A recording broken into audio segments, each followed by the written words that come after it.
We are here to go to the edge, and I've always lived on the edge. But sometimes I've fallen off the edge, flat on my face. But I don't want to stop living on the edge, right? I mean, that's our job as visionaries, whether we're an artistic visionary or a toolmaker visionary. We are here to live on the edge. It's just finding that way not to fall off.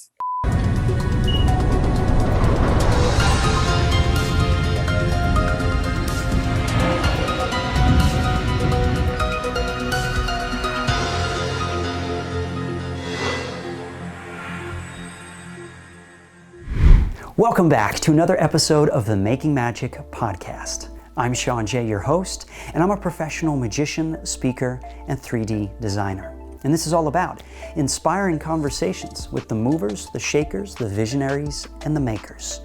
The wizards behind the curtain that make the magic for you. Now, if this is your first time tuning into the show, thank you so much for doing so. It really does mean a lot because I put a lot of hard work into each and every episode. Whether you're listening to the sound of my voice on any one of the popular podcast apps, I hope that after listening to these interviews, you'll decide to drop a healthy review of the show and leave your comments. And we're always looking for feedback. And if you're watching here on YouTube, feel free to give it a thumbs up, like, comment, subscribe, and click that little notification bell to stay up to date when I release my next episode. I've got so much more to share with you guys, and I can't wait to take you on that journey. So with all of that said, let's learn a little bit more about our next guest. He's an Emmy Award-winning writer and producer for his nationally broadcast educational television shows, and he's produced hundreds of programs that have impacted and influenced millions over 4 decades. Currently, he runs the Love Coach Academy and hosts the Awakening World, a popular online series. And he's consistently worked with evolutionary new thought leaders such as Marianne Williamson, Michael Beckwith, Ram Dass, Tony Robbins, Marshall Rosenberg, and a host of others. So it is my absolute pleasure to introduce you to my next guest, Mr. Scott Catamas. Check it out.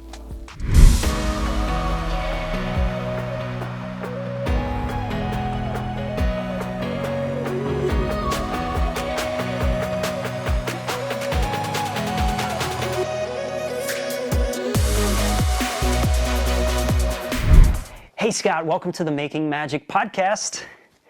Good to be here, Sean. Wow, we flipped roles here, so this is kind of fun. Yes, I'm usually on your show with the Global Peace Tribe, but now you're on my show, and I'm going to introduce my audience to you this time. And I want people to know that Sean is our favorite magician. People always, when's Sean Jay coming back? When are we going to have Sean Jay again? We haven't seen Sean for a while. The audience loves him. Thank you, and we can make that happen. We'll talk after this is over about when the next time Sean will be appearing on Scott's program, which I'm sure we'll be learning about also during this interview. So, Scott, to kick off this interview, what I always like to do by kicking this off is to ask my guest a story, to tell a story of the very first thing that they've ever created. And I've interviewed a lot of prop builders and creative artists in the past. You may not be a prop builder, but you are very creative in your own right, and you've created a number of things, I'm sure, business-wise over the years. So is there one that stands out that you can share with our audience here? Yeah, well, I'll go with the first big one. I was born on Christmas Day, and I grew up with a Messiah complex. I literally thought it was up to me to save the world. And I kind of chilled out and realized it was up to all of us. But still, as a teenager, I was very got to change the world. And so I went to a very progressive high school where I became the king of the drama department. And my reality was, okay, Walt Disney probably has influenced the world more than anybody. And so I wanted to be the next Walt Disney. But I was only a teenager. So what could I do? I started a theater company with plays for teenagers, by teenagers, about teenagers. I started it when I was still in high school at age 16. I was an emancipated minor. I was living on my own. And by the time I was 21, we had 85 full-time employees. We had professional touring companies under equity contracts. traveling all over the country, doing shows for kids on drugs and gangs and violence. A lot of our actors and actresses became famous, most famous one being Whoopi Goldberg. But a lot of our other actors and actresses got their own TV series, and many of them have become character actors working for decades. And that's really the first thing that I built. I was the founder, president, dictator, benevolent dictator of that theater company. And it was definitely something that I built. Wow, it takes a lot of drive to just go, okay, this is the idea, and I'm just going to take this thing all the way, 100%, never holding back. But that's how you are. I mean, I've seen you now. The way you stack your projects and it's just the rate and speed at which you go is pretty amazing. Thank you. So what was it? I said it keeps me young. It Keeps does. keeps you young. Yeah. No, I understand completely. And back in those theater company days, that's where I really learned set insane deadlines, because then it gets done. Otherwise, you can spend forever refining the book, refining the magic act, refining, and obviously in magic, it's got to be perfect because it's a different thing. But I just really learned, like, just set crazy deadlines and do it. And the next thing you know, it gets done. And if you make sure you surround yourself with talented people who get along well, which I learned that pretty early on. I was lucky. My original people that I worked with, we all were good friends. And so it kind of just established, find good people that are talented, that get along well, create crazy deadlines, and magic happens. No pun. Yeah. That's pretty much the formula to building any company, right? Mm-hmm. Just any business is surrounding yourself with the talented people that can pick up in areas that you are not good at. They surround yourself with these people, and then it works together as a whole. So, and the reason now, I don't know if you mentioned this, but what was the reason why you made that theater company, like the driving reason behind it? I wanted to change the world. And I felt like the best way to do it is through media.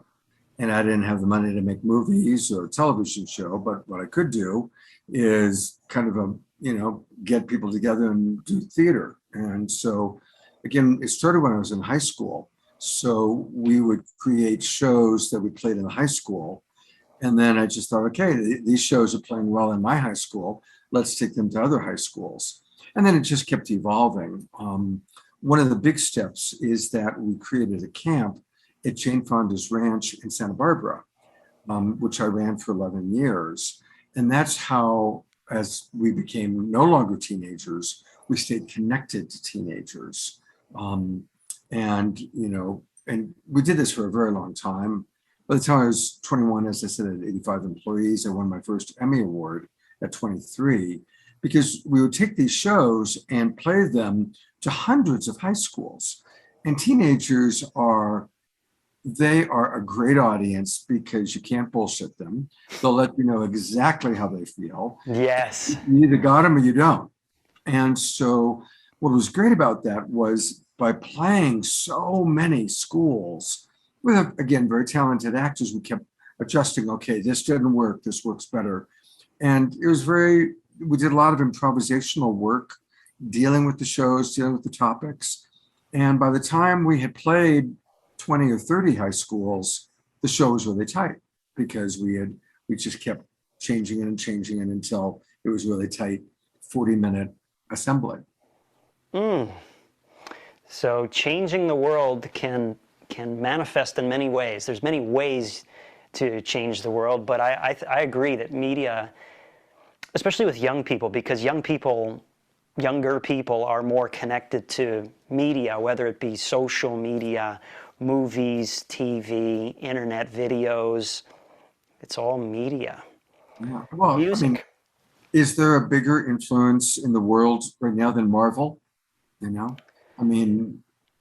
It's just a huge influence. And it's interesting that Disney bought Marvel bought Star Wars, bought Pixar. So Disney, for a long time, has been really having an incredibly huge cultural impact on our values and what we believe. Yes, Disney.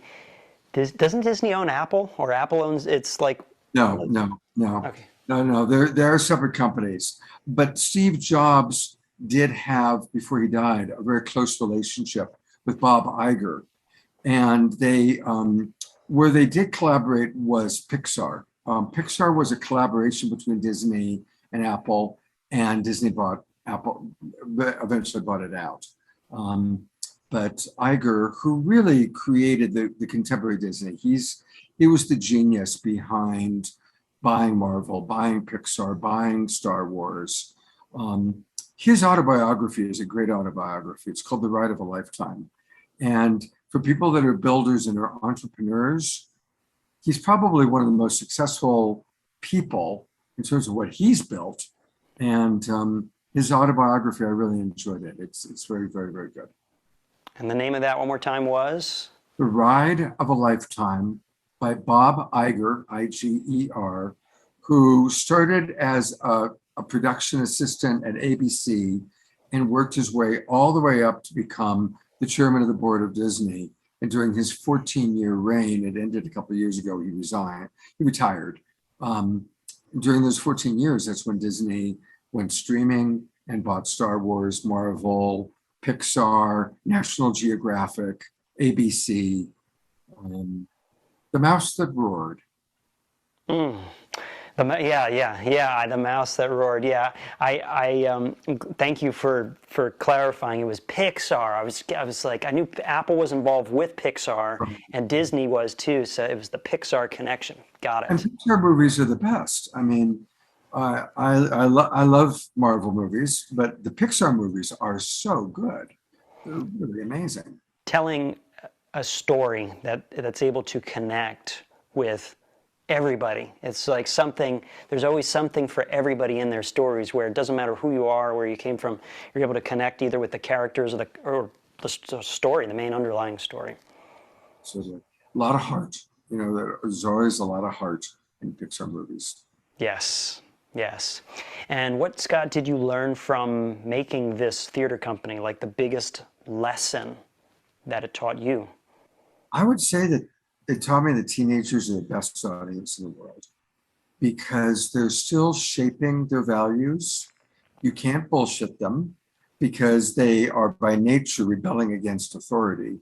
So if you come across in an authoritarian way, they're going to flip you off. But if you can acknowledge their reality, and if you do it with humor and with music and with truth, and that's what we would do. We would weave teenage reality. We would present, almost every show would start by presenting how hard it was to be a teenager, how obnoxious adults can be, how obnoxious authoritarian figures can be. So that kind of pulled them to our side. Create characters that, in our shows that they would care about. And then the characters would go through whatever trauma or difficulties or challenges that are honest and authentic in a teenager's life and be faced with difficult decisions. Yeah. Mm. I'll give an example. Sure. We did a show on adolescent pregnancy prevention. And this was at a time that Nancy Reagan was pitching Just Say No. Oh, boy. Which is a joke. Just say no. It's a joke. Just say no to drugs. Just say no to alcohol. Just say no to having sex. That's what a teenager's job is to figure out their relationship to alcohol, to figure out their relationship to pot, to figure out their relationship to sex, right? So we were very controversial because our shows on drugs were called Use and Abuse, acknowledging there's going to be use. Wow, that's an interesting way of framing it. Yeah. And then with the adolescent pregnancy show, we used a lot of humor. And one of the examples was we showed what happened when the boy gets pregnant, right? What it's like for the guy when he gets pregnant. And of course, at first, again, it's really funny. A boy who's now pregnant and, he's in the home for unwed fathers. pregnant unwed fathers talking to another pregnant boy. And at first it's funny, but then again, you start getting into how scary it is to be 16 years old and to have a baby and not know how you're going to take care of it and all the things you have to give up, giving up sports, giving up, all that. And it starts off funny. It got more and more progressively serious. And I can remember I'd watch the audience and they'd be laughing and then they'd start leaning forward as they'd start really catching what we were sharing with them. That's really smart. So you're using just this really wild and crazy thing to start it off, to grip everybody, like, what the heck is that? And then you use that hook to teach the things that you were aiming to teach. Exactly. Because it's the oldest trick in the book. I mean, to be honest, we picked it up from Charlie Chaplin. That's what Charlie Chaplin did. He would start off with humor and get us laughing and get us relating to the little tramp or relating to, and then he, in his later films, would then get progressively more serious, including The Great Dictator, which is one of the most incredible movies. Do you know the story of The Great Dictator? I do not. Okay, now let me educate your audience. Everybody, when you're done, go watch The Great Dictator. Chaplin started making it in 1936. It came out in 1939. He spent 3 years making it. He wrote it, he directed it, he produced it, he composed the music for it. And in the movie, it starts off humorous about the great dictator whose name is Adenoid Hynkel. And obviously it's a total takeoff on Adolf Hitler. And at first he's seen as a buffoon and as, this egomaniac who wants to own the world. And Chaplin plays Hynkel, Hitler basically. And he also plays a little Jewish tailor who happens to look exactly like Hynkel. And ends up being a whole crossover thing. But the movie starts off funny, but gets progressively more serious as we start really seeing Nazism and we start seeing what's happening to people. And we start the horror of it all. And the movie culminates with Charlie Chaplin, the greatest silent film star, speaking for the very first time. It was the very first time in Charlie Chaplin's history he speaks. And many people believe that including myself, that speech that he gives at the end of The Great Dictator is the greatest speech in the history of the movies. If you Google it, just Google Great Dictator, Charlie Chaplin, greatest speech, you'll see plenty of options to watch it. And movie scholars, often say it is the greatest speech in the history of the movies, made by a silent film star, talking for the first time. And Chaplin became a star around 1913, 1914. This came out in 1939, so it's 25 years after laughing at him just being silent. And he gives this extraordinary speech. So yeah, it's kind of like the silent kid in class, the kid who never speaks, and all of a sudden he says something or he does this major talent and blows everybody away because nobody's expecting it. Right, exactly. So, okay, everybody check out the Great Dictator speech. We actually had a little bit playing. You could see a little sample of it while Scott was talking. The viewers were able to see this, but for those of you listening, that's what was going on. We'll hopefully include a link to that in the show notes. So check out The Great Dictator. So, Scott, knowing what you know right now after having this experience, building this theater company, and just being a wild and crazy entrepreneur with these ventures, is there anything that you would tell your younger self if you were to go back in time to prevent yourself from making any of the mistakes that you made along the way? That's a great one. Yeah, honestly. Okay. Exercise more and do less drugs. What was the first one? Exercise more and do less drugs. And I mean, I don't know if we're allowed to say this, but psychedelics were a big part of my awakening. They were definitely a big part. And I have no regrets over my introductory use of psychedelics because it helped me to wake up. But I did them too long, and definitely when I look back, if I had taken less drugs, and again, I never got into cocaine, I never got into pills. Good. I always did, the spiritual drugs, pretty much mushrooms and LSD. It was Wow. wonderful, and it woke me up. But if instead of doing it 50 times, I wish I'd done it 10 times. And instead of smoking pot 4 or 5 times a week, I wish that I almost never smoked it. And I wish I'd replaced that time spent getting high with exercising. That is what I would tell myself. I see. And if you were to have done it that way, how do you think it would have affected your life and business? In what way? I would have gotten more done. I definitely would have gotten more accomplished, and I'd be in better health now. I'm blessed in that I've got really good health. I've got a great body. There's nothing wrong at age 66. There's nothing wrong, but I'd be stronger and I'd be more vital and I'd be more vibrant. But most of all, I would have accomplished more. And I did lose a certain amount of time in my life to sex, drugs, rock and roll, and chasing girls. Got it. So you were having a good time in the 70s then? And we're talking 70s and 80s. 80s? 70s and 80s, yeah. 80s, yeah. Yeah, I started the theater company in 73, and went well into the 80s. And again, I had a great time. I was living in LA. I was a cool dude, Emmy award-winning producer. I had a certain amount of power and panache. But I wish I had focused more of that energy into things that would have lasted longer than short-term or 1 year, 2 year relationships. Yeah. Okay. I should have married that first girl, honestly.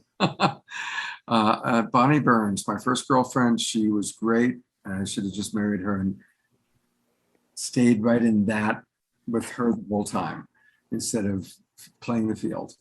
Gotcha. Playing too much playing in the fields. Yeah.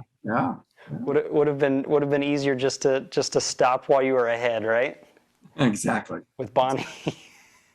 Well, Bonnie, if you're watching or listening, Hey, if Bonnie, we're still friends, she probably would be mildly surprised to hear me say that. But when I thought back, I should have just married Bonnie. this may be the first time this is getting out. So making magic first. That's true. You guys heard it here. You guys saw it here. It's on the record. So now we talked about the past, and Scott's very interesting and colorful and psychedelic past. How about if we were to fast forward to what's going on right now with Scott Catamas? What is something that you have recently made or created? Well, that's a good question.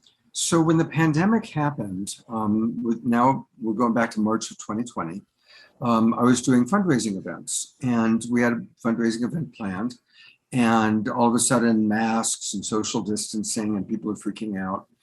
And so I said, well, okay, let's just shift it to a Zoom. Let's do it as an online event. And so on Saturday night, April 3rd, 2020, we did a fundraising event for my friend Fantuzzi. And I had some friends of mine that were musicians that came on and played, and our friends watched. And people said, wow, that was really cool. And we got nothing else to do on a Saturday night. Why don't you do it again? And I said, well, okay. And my friend Deborah Giusti, who I was partnering with on that, we started doing shows every Saturday night. And the first couple of shows, we just called it, community gathering. Then I came up with the idea of Saturday Night Alive for the Global Peace Tribe, because that's kind of who we are and who we attracted. And our audience started growing. And we started discovering that pretty well-known people had nothing to do on Saturday night. So next thing you know, we're getting Deepak Chopra, Marianne Williamson, Michael Beckwith, a lot of the David Pramalan, Meetin, Jayu Tal, Krishna Das, all the kind of celebrities in the New Age, New Thought field, whom I knew from my years of working with them, and Deborah knew many of them. And so we started getting them to come onto the show, and then the show really took off. And we never intended it to become what it became, but it became where people went on Saturday nights to get their connection to community.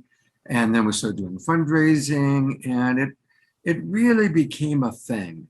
And then, of course, we hit our peak when we discovered Sean Jay. And, At your peak, wow. Okay. and when Sean came onto the show, I mean, everything, there it is. It was great. We had, Sean and other magicians. But you really are our most popular one, I guess. Oh, wow. You guys must have had a very low barrier for entry if I was your peak. No. We had great magicians. Great. So I'm just kidding. I'm just kidding. You know, I love you, Scott, and I love what you guys do with the Global Peace Tribe.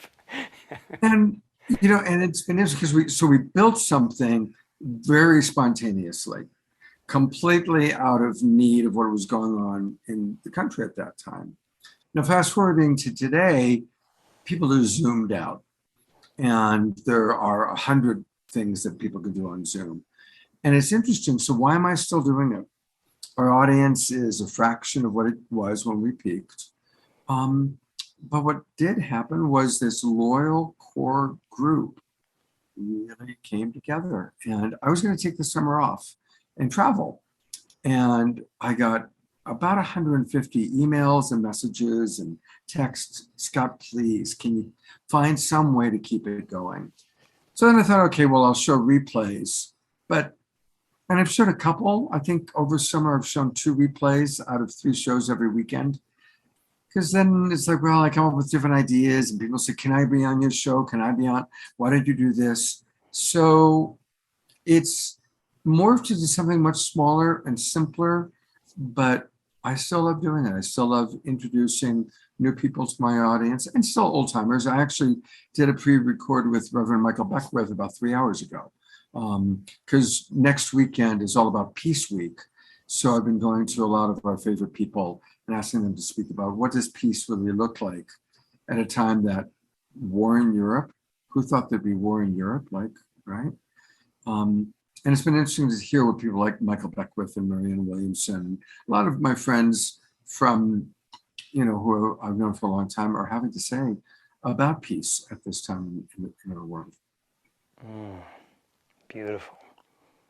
So we've kind of learned more about what the Global Peace Tribe is, and more specifically, you're actually having a conversation with Reverend Michael Beckwith about peace itself.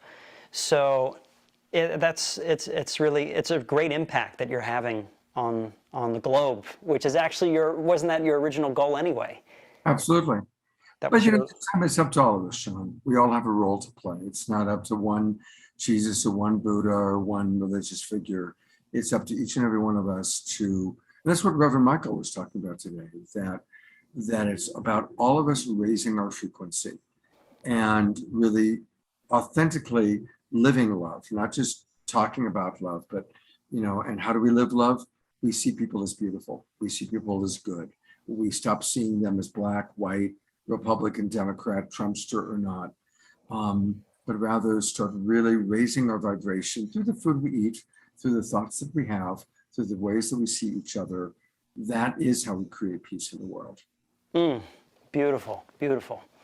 Now, although it's ideal to have peace 100% of the time, I always ask my guests, being a creative entrepreneur, what was like your biggest DIY fail of all time that you can think of? And funny stories are always welcome. They're preferred, actually. My biggest fail. Wow. Yeah, where things just kind of blew up in your face.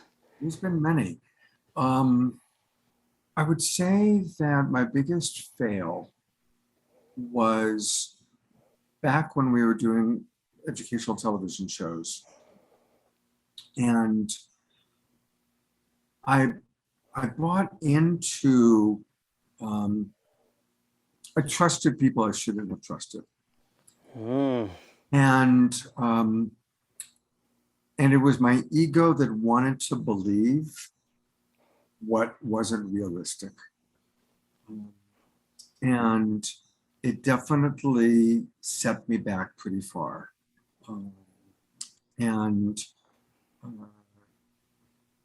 so again, recognizing that I so wanted to believe in a fantasy that was being laid out for me, that instead of being smarter and grounded and going, I bought into it. And it really was the ego that wanted to believe. Now there's a certain sweetness to that. I mean, I'm the first person up, clapping that I believe in Tinkerbell when I'm at a Peter Pan show. So it's beautiful to believe in Tinkerbell, but as a grown, mature man, it's making business decisions. It's not the best choice. Right. Business decisions, they have to be rooted in realism most of the time. But then again, I know at the Global Peace Tribe, where you talk about what is real and what isn't, and being a magician, I often question reality all the time. But generally speaking, I think you would agree that business decisions, it shouldn't be what you would like it to be. It should be, these are the facts stacked up. Is this going to work for our business or not going to work? As we go into this conversation, actually, because there is a balance. As a visionary, you're a visionary, right? You have an idea for a magic trick. That's a vision, right? Sure. As a visionary, we are here to stretch beyond the mainstream. We are here to stretch beyond what's normal. We are here to go to the edge. And I've always lived on the edge. But sometimes I've fallen off the edge flat on my face. But I don't want to stop living on the edge, right? I mean, that's our job as visionaries, whether we're an artistic visionary or a toolmaker visionary. We are here to live on the edge. It's just finding that way not to fall off, right? That is a really good way to describe that. Yeah, dance the edge, dance the dance, but just be careful about falling. And and when we do fall and we splat, that's when it's important to have healthy, loving support that'll say, hey, great try, man. Cool, beautiful vision. And have you had that? Have you had where you had an idea for a magic trick and you busted your butt really trying to make it work and you just couldn't, right? Many times. Right. And so isn't that where you then need someone who can begin to understand how, they'll never comprehend it, but who can acknowledge how hard you worked, how hard you tried to make that happen. And there's nothing wrong with you that it didn't happen. Stay with the vision. Just on to the next thing, right? How many failures did Einstein have, right? How many failures did any great inventor have? Disney went bankrupt 3 times, right? 3 times he went bankrupt. Tesla too, right? Right. Tesla's... Yeah, and Tesla, I mean, they drove him out from what I understand. But that's another story. Yeah. No, Tesla went totally. I think they totally tanked out a couple times, but it was Elon's vision, and he just didn't care. It's pretty amazing. Not caring. That Tesla. See, we had a generational moment. Oops. I'm thinking of Nikolai Tesla, and you're thinking of Tesla the car, right? Yep, I'm thinking of Elon in Cali, then moved to Texas. Yep. Yeah. No, it's all good, but both Teslas had the same problem, I think. It's collective karma. That's what you get for calling your company the same name as the other guy. Yeah. I think. So, okay. No, there's our balances, and that's, I mentioned Jane Fonda, and Jane gave me a really great piece of advice. We used to go on hikes because we were at the camp together, and so we'd go on hikes together because she had dogs and I had dogs. So we'd take our dogs on hikes. And I asked Jane, and at the time she was doing Jane Fonda aerobics, which was huge. She was a movie star. She was involved in lots of nonprofit organizations, and she was a wife, and she was a mother, and she had her own film production company. So how do you handle all those things? She said, I find 3 or 4 people that I trust in each area of my life. And those are the only people I talk to. I don't read reviews. I don't listen to what the critics say. I don't get caught up in fandom. I choose 3 or 4 people that are very smart, that really understand that field, and that will be honest with me, that believe in me, that care about me and my family, about my endeavors, but will be honest with me, and that are really smart. And that is great advice for those of us dancing on the edge, to have that support system, to have those people that do love us, that want us to succeed, but will help us when we flop, or help us sometimes to not flop, but it will still encourage us to keep walking the edge. Yeah, dancing the edge between realism and abstract, and having someone maybe with their hands basically held out. So if you're wobbling a little bit and you're tipping one way, they can, just kick you back over. Yeah. So you can regain that balance on that tightrope again. And speaking of balance, you try to have a balanced kind of way that you create things, and perhaps you maybe create things on a schedule. I know a lot of entrepreneurs do that, but has there ever been a time, Scott, where you created something by accident and then it turned out to be wildly successful? Oh, yeah. Well, as I said before, Global Peace Tribe, I mean, that whole thing was an accident. We were like, oh, okay. We were just doing fundraisers on Saturday nights during a lockdown. I don't know if you remember, we thought the lockdown was going to last like 6 weeks. I think everybody was like, yeah, this is just yeah. So I committed, Deborah, and I said, okay, we'll do this as long as the pandemic is happening. We're thinking 6 weeks, 8 weeks. We did 90 shows of Saturday Night Alive, 90 shows. And then Deborah, by then, she was burned out. So she needed to go take care of her health, God bless her, and she's doing well. Good. Me being the crazy person, because I'd also been doing a show every Friday night and a show every Sunday morning, I just bundled them together into the Awakening World, which I'm still doing. And so that really was an accident that became a success. Absolutely. Beautiful.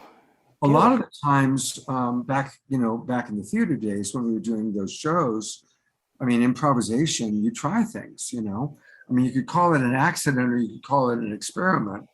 And, the majority of the experiments don't work, but enough of them do, and you hold on to the ones that work. And that's what's great about playing in front of 500 kids. When you're playing in front of 500 kids, it's very clear whether or not that joke worked. It's very clear whether they're listening or if they're shuffling. There's no doubt. There's no imagining. It's very clear. They're the best audience in the world. Crystal clear. Crystal clear. Yeah, I've talked to people about that. Like, for instance, magicians or performers that perform specifically, not even for high schoolers, but for small children. Oftentimes in my industry, those performers are not as respected as the ones that perform at high-end corporate events, for instance. But I learned very quick, due to me being involved in all of that over the course of my career thus far, as soon as I started and did that, I had a whole new respect for children's performers, because they are a very difficult audience, probably one of the most difficult audiences. Doing that and performing busking as a street performer, that's probably the other most difficult, because same situation, doesn't even have to be kids. It could be a whole bunch of adults. They don't know you're going to be there. They weren't expecting a show of any kind. So you have to be really good, really compelling to grip them in, and they'll tell you right away that basically they'll just walk away because they have no commitment to be there anyway. Just keep walking. Yeah. Keep walking. Yeah, and you're right about kids. They can be brutal. I had a friend, God bless him, he did Happy the Clown, and he would do children's parties until the time that, and he had a bad feeling the moment he walked in the door, because the children were like they were like teenagers, right? Okay. And here's Happy the Clown. And then the mother says, okay, you're going to entertain the children while I go get their food. So Mm-hmm. Happy the Clown is alone in front of the teenagers trying to do his little things. And one of the kids said, get him. And yeah, Happy the Clown had to run for his life. So I haven't thought of that story in a long time, but it was good buddy. And that was the end of Happy the Clown. Happy the Clown became Sad the Clown. Yeah, time to go into another business. So yeah, kids can be brutal. And now he's doing like real estate or something, right? But I'll also say kids can be amazing. We have this camp at Jane's Ranch, and about half the kids were friends of, they were movie star kids, like Angelina Jolie was one of our campers, because John Voight, her dad, was close to Jane. They made movies together. And she also was involved with something called the Campaign for Economic Democracy. So there were a lot of activist parents' kids who came. But Jane and her genius and her big heart, the other half of the kids that came up were all scholarshiped up from Watts and Compton. So these were street kids. These were, kids who most of them had never been out of the hood. And to come on up to this camp where there was horses and swimming pools and hiking and, healthy food. I mean, it was like a whole reality shift. And we did this for 11 years. And the first couple of years, it took a while to learn how to do it. But we learned to have the kids police themselves. And we said right off, first day, you're going to have a chance to have amazing experiences, and you're going to have a chance to do all these things. But and there were certain rules that just could not be broken. And we laid out what the rules were. And we said, we're not going to police you. You're going to police yourselves. And it was really cool to see how even mean motherfucker kids who had terrible things done to them and who had often done terrible things, once they would shift into this kind of rainbow, taking good care of each other reality. And it was beautiful to watch. It was beautiful to see that it was just an image of being a tough guy or a tough chick, and the relief they would feel that image wasn't what was of value at the camp, that what was of value was taking care of each other. And I said policing each other, but really the better thing was taking good care of each other, because everybody had responsibility for everybody else. The older kids were responsible for the younger kids, and everybody had responsibility. And every now and then there'd be one or two kids who just couldn't make the shift. And it was sad. We learned you can't reform them, you send them back down the hill. But the majority of the kids would shift and take good care of each other. And it was a beautiful, beautiful thing to see. So whereas, yes, kids can be brutal, in the right environment with the right support, the best comes out. And they were so relieved that, oh, wow, loving each other up, hugging each other, cuddling each other, being nice to each other, being kind to each other, that's what's of value here, not calling each other names. That's really cool, because I'm sure they were expecting to have the finger pointed and be, no, you can't do this, can't do that, can't do that. And that's instantly causes the rebellion mindset, because they go, well, you're not going to tell me, I'm going to show you. And then, but that's nice. You start like this change from the inside out, basically. Exactly. And say, look, this is we're going to have a great time.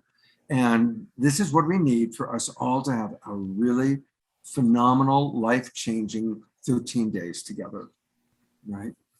Love it. Yeah. But it took us a couple of years to learn that, I got to say. Yeah. I mean, there's a lot to get to that place. Change is an inside job. Yeah, it sure is. It sure is. Found that out through the camp. Scott, what resources, because I'm sure you're pretty well read and you've seen a lot of things, like taking us back to the Charlie Chaplin movie, are there any resources that you would recommend Besides, I can't recommend psychedelics on this channel. I'm not Joe Rogan yet. But any resources like maybe online or things that people can read or watch that would put them in a more creative state of mind? That's a great question. Well, definitely I want to, of course, encourage people to go to our YouTube channel where all of our shows live. And we have amazingly inspirational speakers, people that are really, who talk about the challenges we're facing, climate change, violence, all the issues. And they talk about it with hope and inspiration. I mean, just my interview today with Reverend Michael was I can't wait for people to see what he has to say because it's very powerful. In terms of the creative part of it, there's a wonderful book called The Artist's Journey. The Artist's Way. These are two separate books, The Artist's Way and The Writer's Journey. So for anybody who's a writer, get The Writer's Journey. It's very much based on Joseph Campbell's work. Joseph Campbell wrote all about the mythology that we grew up with. George Lucas was heavily influenced by Joseph Campbell's writings, and Joseph Campbell wrote about the hero's journey. So the writer's journey takes that idea and applies it to anybody trying to write, and writing anything, a book, a script. So that's highly recommended. And then The Artist's Way is a wonderful book, again, to really tap into the psyche of the creative process, the psyche of our own archetypal imagination as we choose to be creative, as we choose to build. The Artist's Way and The Writer's Journey. And what I'll do is when we hang up, I'll find both of those books and I'll send you the links. Okay. And those links. And I didn't write either of them and I don't get a royalty. These are just based on my genuine appreciation of great literature that's very practical, very, very practical. Excellent. We got some practical literature. Guys, also check out Scott's YouTube channel for the Global Peace Tribe, which is going to be linked right down here, which is, just for the listeners, it is, how do they find it? Just go to YouTube and two things. Go to YouTube and put in Global Peace Tribe. That'll take you to our YouTube channel. Yeah. Or go to globalpeacetribe.com. And that's where you can register for our shows, learn all about what we're doing. So globalpeacetribe.com is like where you'll find everything, or go to YouTube and put in Global Peace Tribe to go to our YouTube channel. One other resource, I just interviewed this amazing guy, Sharif Abdullah, and his book is called Practicing Wisdom. And it's brilliant. It's absolutely brilliant. It's right here because I just interviewed him yesterday. So since it's right here and you're interviewing me, here's another good tool. Practicing Wisdom by Sharif Abdullah. He has traveled to 85 countries, studied the cultures in all of those countries, and has some really extraordinary understanding of the nature of the human species after studying all these different cultures and seeing what the commonalities are and also what the differences are. And the name was Sharif Abdullah? Sharif Abdullah, and I'll send you that also when we... Okay, just to make sure that I get the spelling right for all that. So we've got some great book recommendations. We got some things that we can go back in time travel and watch to, if we missed out on the Charlie Chaplin stuff. For my younger viewers and listeners, we're going to learn about that. Millennials need to catch up on the classics for a reason. And wow, I was very inspired, and my mind has been expanded thanks to the legend that is Scott Catamas. And wow, Scott, thank you so much for taking the time out of your day to jump on the Making Magic podcast. My pleasure, Sean. It was fun. It was really fun, actually. Got a chance to think of things I hadn't thought of for a little while. And I love helping people expand their mind without drugs. There you go. So mind officially blown and expanded. And you guys have been watching and listening to another episode of the Making Magic podcast. I hope you guys like this video. Turn on the notifications. Be sure to subscribe to the channel for more great, amazing interviews with thought leaders and creative people. The idea is to get the creative gears turning. So I hope you guys enjoyed that, and we'll see you all on the next episode.